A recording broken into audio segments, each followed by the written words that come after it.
সকলোকে নমস্কাৰ জনাইছো আৰু আজি আপোনালোকৰ মাজলৈ এটা বেলেগ ভিডিঅ' লৈ আহিছো। আজি আপোনালোকক দেখুৱাম গোৱালপাৰাত স্থিত এক ঐতিহ্যমণ্ডিত স্থান। এয়া হৈছে শ্ৰী সূৰ্য পাহাৰ আৰু এই সূৰ্য পাহাৰৰ বহুত বিশেষ মহত্ব আছে আৰু এয়া হৈছে শ্ৰী সূৰ্য মন্দিৰ।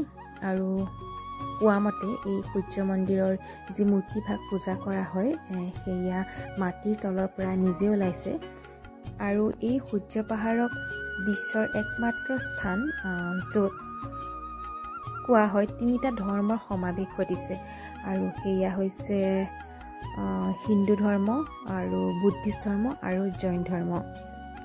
আৰু ইয়াত যিমানবোৰ শিল দেখা পোৱা যায় এই প্ৰত্যেকটো শিলতে একোটা শিৱলিংগ দেখা পোৱা যায়। আচলতে ৯৯,৯৯৯টা শিৱলিংগ আছে বুলি কোৱা হয় ইয়াত।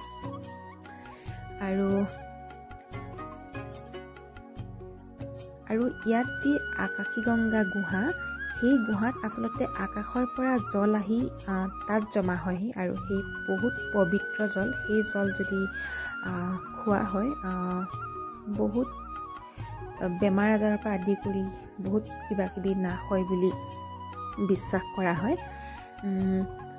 মই আচলতে যোৱা নাছিলোঁ, সেইকাৰণে মই ভিডিঅ'ত ইমানখিনি দেখুৱাব পৰা নাই বা ইমানখিনি ক'ব পৰা নাই।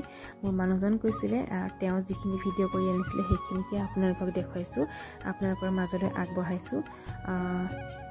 সঁচাকৈ এনেকুৱা এক ঠাইলৈ যাবলৈ পালে আমাৰ আচলতে